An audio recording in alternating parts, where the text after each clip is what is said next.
Kirsten. So first of all, Coe Lake is beautiful. That park is gorgeous and I want to go there next time I visit, okay? Second of all, Noelle loved the Scottish Highland dancer who was randomly dancing in the gazebo. Third of all, what is the best Pokemon that you've caught so far? Because I'm pretty sure that mine is like a level 302 Scyther, which honestly isn't as cool as what a lot of other people have caught. So what have you caught? Also, lastly, your gift should be on its way. Okay, on to adventuring. Bye! Also, check out this nifty new intro I made us.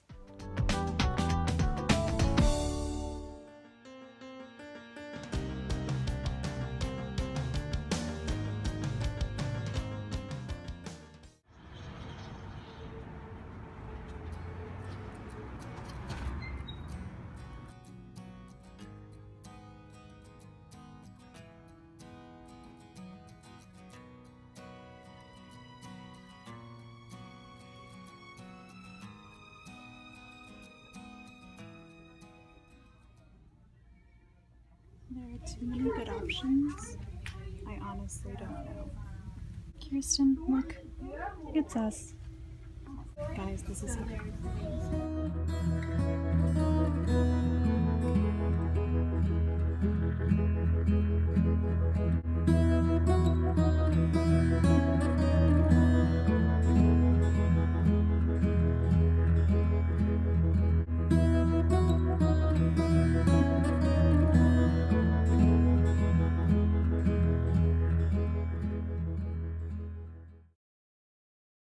And the choice of the day was... Oh, this is supposed to be so much smoother. So much smoother. And it's the back of the book! Here we go. Zen socks. Because how insanely cute is that? Look, he has a little kitty. The panda has a cat. That makes no logical sense, but it's so cute. I'm ready to learn a lesson. Let's go. I'm so excited. I used to take a children's lit class and I used to do this like every week. I would just go to Barnes & Noble and I would go to the children's section and pick out a book with the theme that I needed for my paper and I would write a paper on it. Every week. That was my homework. Why am I not an elementary education major anymore? Also, Kirsten, I got you a card that I'm not gonna let you see until you get it in the mail to send with your gift. You're gonna like it. You're gonna like it.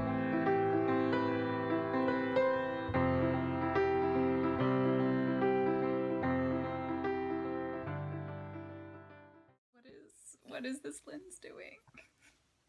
It's not what you're meant to do.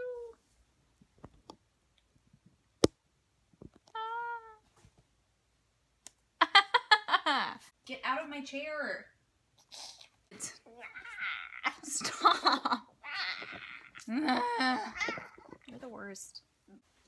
Zen Socks by John J. Muth. Huh? Muth?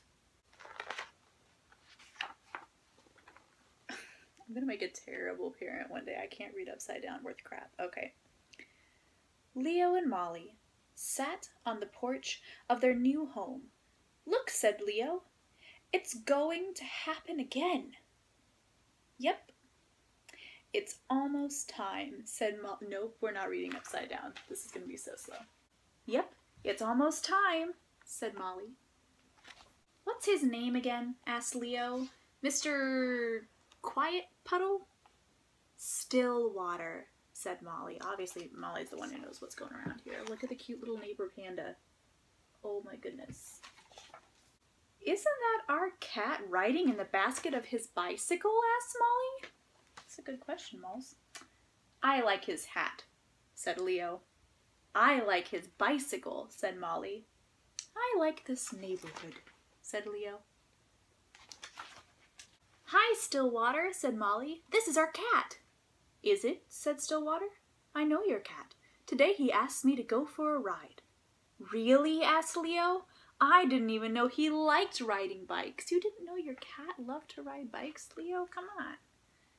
Yes, and sometimes he likes to come over and sleep on the moss under the cherry tree, said Stillwater. That's his name, said Molly. No way. Cherry tree? Asked Stillwater. Moss, said Molly. Ah, Moss. Nice to know your name, said Stillwater. The next day, Molly went to visit Stillwater. Moss would like to know if you want to dance with me, said Molly. Yes, I would, said Stillwater. My auntie is a ballet dancer, said Molly. I really want to be one too. I think that would be wonderful, said Stillwater. I will practice all day and then I will be as good as my auntie, said Molly.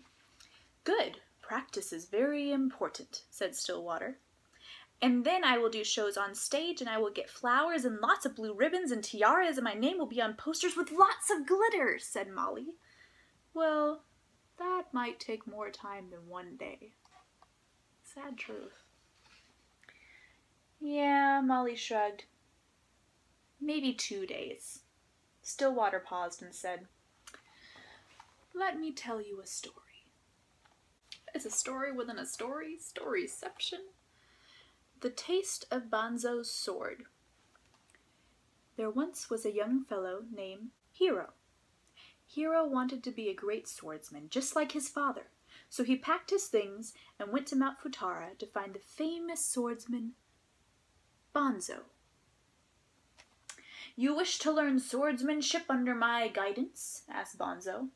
Yes, said Hero. If I work very hard, how long will it take to become a master? I see that you cannot become a sword master, said Bonzo, and he turned to go. But, pleaded Hero, I will pass through any hardship, anything you say. How long then? Bonzo looked at Hero. Oh, maybe 10 years. My father is getting old. I want to show him I am a great swordsman like him. If I work even more intensively, how long would it take? Oh, well then maybe 30 years. Wait, said Hero. First you said 10 years, then you said 30 years. I want to master this art now. I am willing to work as hard as I must. I see, said Bonzo. In that case, you will have to work for 70 years. A person in such a hurry seldom gets good results. Hero looked at Bonzo, and he understood he was being rebuked for his impatience. Very well, he said respectfully. I would like to learn from you for as long as you will teach me. Hero was never a person to speak of fencing and never to touch a sword. Instead, he cooked for his master, washed the dishes, made his bed, cleaned the yard, cared for the garden, all without a word of swordsmanship. 3 years passed. Wow, I'm getting a lot of Karate Kid vibes here. Then one day, Bonzo crept up behind him and gave him a whack with a big wooden spoon. Basically a give slap.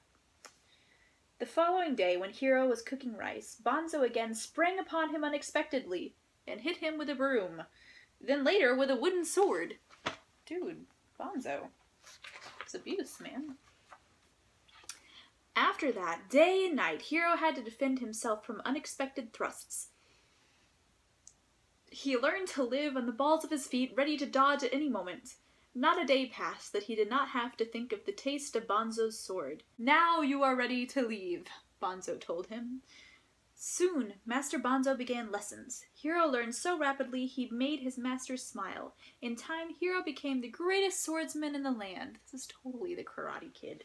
When Stillwater finished, Molly looked at him. I think I understand, she said. I'm not being very patient. I will practice as long as it takes. Excellent, said Stillwater. If you can do that, I am sure you will be a great dancer. A few days later, Leo visited Stillwater. Hi, Stillwater, said Leo. Let's play. What are we going to play today? Asked Stillwater. Giant robot, said Leo. I brought your favorites. You brought Blue Lightning Man and Sizz Boom Ba? Asked Stillwater excitedly. Yep, said Leo proudly. I'll be the good guys and you be the bad guys. Great, said Stillwater. I love the bad guys. He's such a Hufflepuff. Oh my goodness. But first, said Stillwater, have a cookie. But don't take that one. I want to eat that one. It's the biggest. Oh, and don't take that one. It has more chips. I like a lot of chips. They're my favorite. Here, you have this one. is small and broken. No, wait, this one's even smaller. Stillwater, said Leo, you're keeping all the good ones for yourself. That's mean. There are only 5 cookies. I want to be sure that I get the best ones, said Stillwater. You're being selfish, said Leo. You're being a bad guy. Yeah, Stillwater. Stillwater bowed.